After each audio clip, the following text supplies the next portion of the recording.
Just beyond the Sultana's room is this room that was built in the 19th century. This is the garden that the Sultana, see her, the Sultana Room with the original stained glass ceiling was. And in any case, Charles, who was in that Christian building that we first visited, he never lived there, remember, because it was never completed, but he stayed in this room.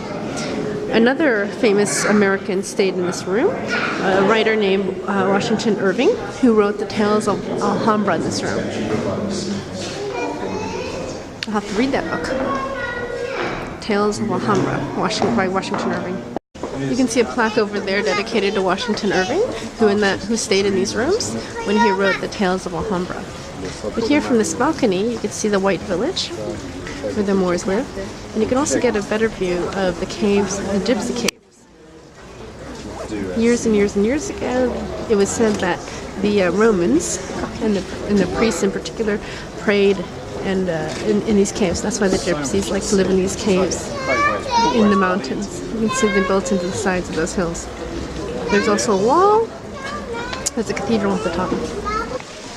This is the balcony of the Sultana, and it's joined to the Christian building. That was a room, remember, where Washington Irving wrote, the American author, wrote Tales of Alhambra. And it was in the roof of the Sultana's balcony that you had the original stained glass windows. They would have been everywhere, but that's the only original ones remaining. This wall that we made, we copy from the Alhambra, no? Mira pronto que no quiero que me toqueteen mucho ahí dentro. We copy from the wall and from the ceiling. Yeah. Oh, okay. Made with animal bone, the white pieces, that we inlay, it's all cow bone, from the leg. Okay.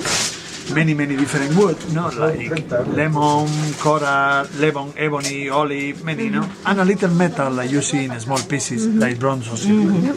But look at this, the bigger pieces that we are inlay here now, like this, we inlay one by one. But here is impossible, one by one, and at the end to make it symmetrical. To make this, to make this mosaic, Oh, beautiful. It's all the same. Here there are around 250 or 300 pieces together.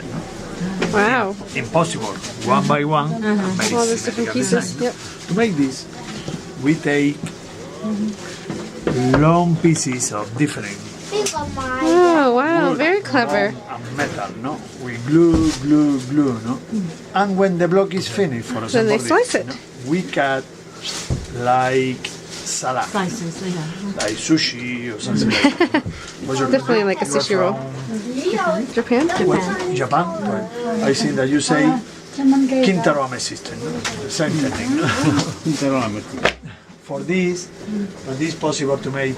Look at this one. For example, possible to make pieces like Ooh, this. wow, that's beautiful. Impossible one by one and symmetrical. I see. To make it perfectly symmetrical. We finish now with polyurethane polyester to protect. Polyurethane now is more practical to use. And we have exited Alhambra, where you can see we're outside the gates.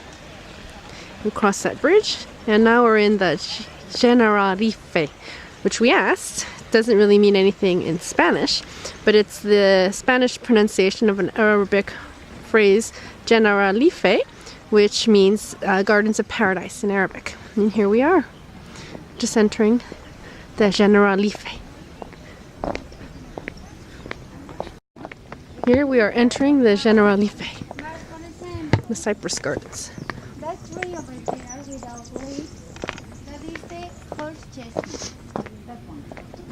The horse chestnut. We've got a beautiful scenic view here. We've got the towers and the wall that protects the Alhambra.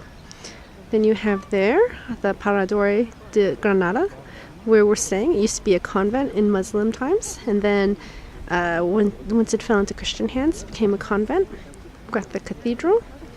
You can see way in the distance the bell tower, and then the palace of Alhambra, and then the White Village, where the Muslim lived. Now we have the gardens, and we're going to go to the Summer Palace.